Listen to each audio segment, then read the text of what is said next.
So, Mary J. Blige, your new movie Mudbound has received very strong reviews from critics and from audiences already, particularly for your performance. When you hear praise for this movie, what does that mean for you and for everybody involved? It means a lot to me because I'm being recognized. I mean, first of all, the film is just phenomenal, and the cast is phenomenal, and to be a part of something so amazing, and to be under the direction of Dee Rees, who I've been a fan of since Bessie and Pariah.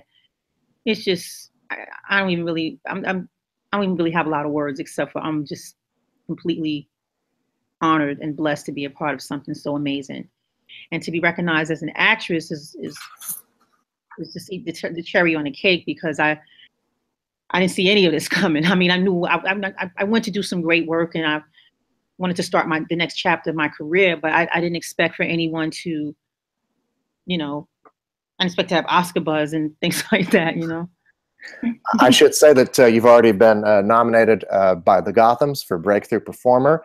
You've also won that at the Hollywood Film Awards, which are tonight, and you've got an ensemble award at the Gothams and the Hollywood Film Awards. So congratulations to you and to the cast as well. You're welcome. Thank you. Let's talk a little bit about Florence Jackson. Tell us a little bit about her. Well, Florence Jackson is a very strong woman in the South in the 40s in the Jim Crow era who just a woman who loves her family and will do anything. But she's a different kind of woman, different from the women from these times because the women had to be more silent and powerful than boisterous. You see everything on her face. You know, she's really full of expression, and she's just she's a powerful, silent woman, and she's got a lot of love in her, and yeah, she would do anything for her family. The quality that sort of stuck out for me about her, thinking about her, is dignity. You know, there's a dignity about her in spite of everything, in spite of the time that she's living through, in spite of the environment she's living in. There is a dignity about her. Right. Exactly. Well, I mean, she had to be that woman because in those times you had to keep your dignity because there was so much humiliation and terrible things going on. You had to keep yourself together. You had to keep yourself together. And it's interesting in the film the way that you have to take charge of the family in a certain. When your husband becomes injured, you are forced to have to go out and work some more. Can you talk a bit about that? Well, I mean, I believe the women in the South, they were more helpers and partners, and they really exercised that in their actions. They were out in the field just as much as the men were out in the field. And when he broke his leg, it was automatic for her to take over because someone had to feed the family and take care of everything. Mm-hmm. And with your oldest son away at war, can you talk a little bit about the relationship that she has with her children, and particularly with her oldest son, played by Jason Mitchell in the film? Right. Well, I mean, of course, a mother, Florence loves all of her children, but just like most mothers, they have this one that's very special to them. And Ronzel was very special to Florence, and she really wanted him to make it home from the war. She was something she feared that maybe he wouldn't make it home, and she just really paid a lot more attention to him. I don't say like less attention to the other children, but he was special to her. Mm-hmm. Getting into the mindset of the period of putting yourself into the 1940s and in the Jim Crow era, was that difficult for you? How did you find your way into that as a modern woman? Well, I mean, I found my way into that through the environment and the clothing and just everything, all the direction that Dee gave. Her dress, her shoes, where she lived, all of the mud, the mosquitoes, the heat, the house not, being poor, but, still clean. So the environment just helped me find my way. And of course, I knew this woman. This woman was my aunt. When I was a kid, my mom would send us down south every summer, and I saw this woman, so I knew this woman very well. What were some of the qualities about your aunt that you took and put into Florence? Well, my grandmother was a dignified woman, and my aunts, they were very dignified. They were very strong, but they didn't say much. They didn't say much, but when they did, they moved everything around. Mm-hmm. One of the things that, took all those things. Mm-hmm. One of the things that people have said in reviews, and certainly I felt this way watching the movie as well, you're pretty unrecognizable in this. Yeah. When you hear people say things like that, I mean, how did you, I guess, disappear? I mean, what was the process of taking away so many of the qualities that you're known for, and then sort of does that make sense? I don't. Well, I mean, the beautiful thing about disappearing in this role is exactly what Dee wanted. She wanted Mary J. Blige to disappear and to be unrecognizable, and for everyone to recognize Florence. And so Florence lives because, fought tooth and nail. I was trying to keep Mary on board, but Dee Rees said no. She said, no Mary J. Blige. So that means no nails, no lashes, no weaves, no wigs, no, piles of makeup. We're just going to let Florence live. And I think I was able to give Florence a lot of, just how I grew up in my childhood, watching my grandmother be that strong woman and watching my aunt be that strong woman. And I was also able to give her a lot of what I was dealing with in my own personal life.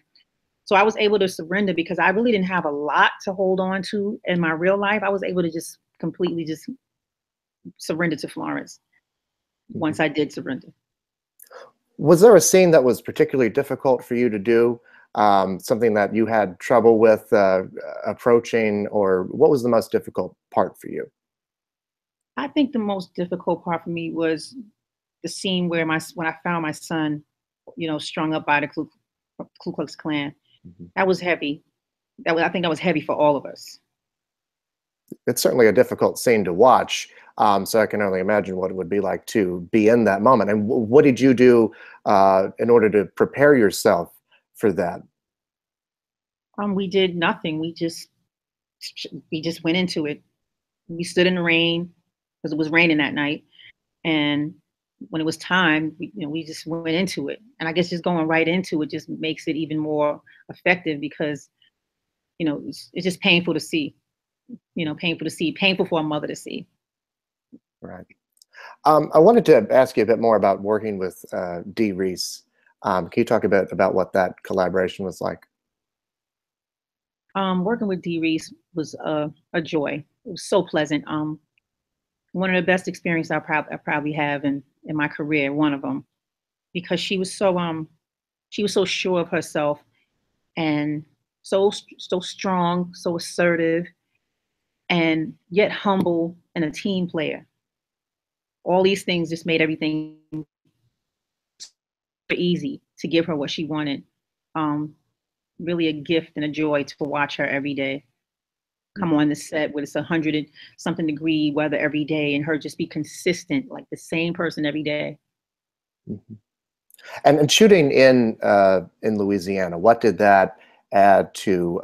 How did that help you with your performance? Well, I mean, it was 186 degrees. It was so hot, and it was mosquitoes, and the mosquitoes were ridiculous.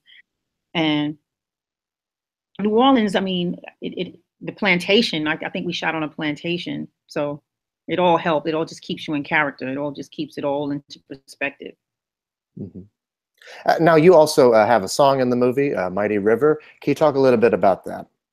Okay, well, the song Mighty River was written by myself and Raphael Sadiq.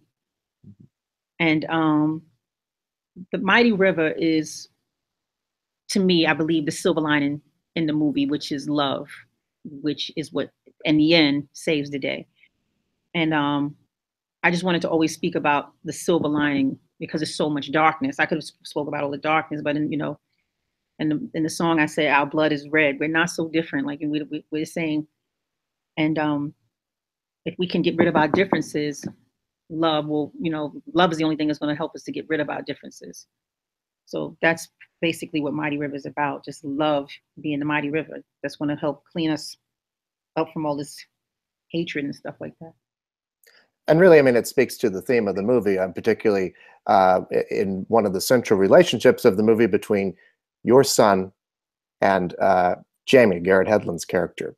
The ways in which these two people who are separated by very surface level differences or more brothers than than Garrett Hedlund is with his actual blood brother in the film. Right. I believe they really taught us how to love. Jamie and Ronzel, because they were so open-minded about what love was in a place where there was so much racism. And that's really touching. That's a big silver lining. Why tell this story today? Well, I think this story is important to be told today because of how we're living today. Look at him, I don't think we're that far. I don't think we've even, how far have we come? I don't think we've gone anywhere. I mean, I can't even believe, I knew there was racism, but I can't even believe that there's still lynchings going on, So it's very important just to start conversations about what's happening, what's being said right now, and why do we have this opportunity?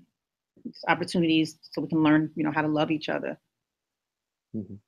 And I mean, because the movie is going to be on Netflix, so many people will be able to see it. Can you talk a bit about the distribution model of this movie and how it's going to be out for so many people at the same time? Well, I believe it's a worldwide Netflix premiere, and it's going to be in limited theaters on November 17th. And I think it's really genius because Netflix is the way everyone, the internet is, the way people watch television these days. And Netflix is, the way people watch movies. Lastly, before we go, I mean, you are a Golden Globe nominee for songwriting. You're a multi-Grammy Award winner. And now you have Oscar buzz for acting. What has that kind of recognition meant for you in your career? It means so much for people to recognize you for what you do, and especially for acting. I mean, I could write a song all day long, but for acting, it means so much for people to recognize me. Well, it's a great movie and a great performance. Congratulations on it. I can't believe that a year ago today we were talking about The Wiz Live while you were on location shooting this little movie. Who would have known that it would have led to this? So congratulations on that. Thank you so much. You're welcome. Have a good day. To you. Nice talking to you as well. Thank you.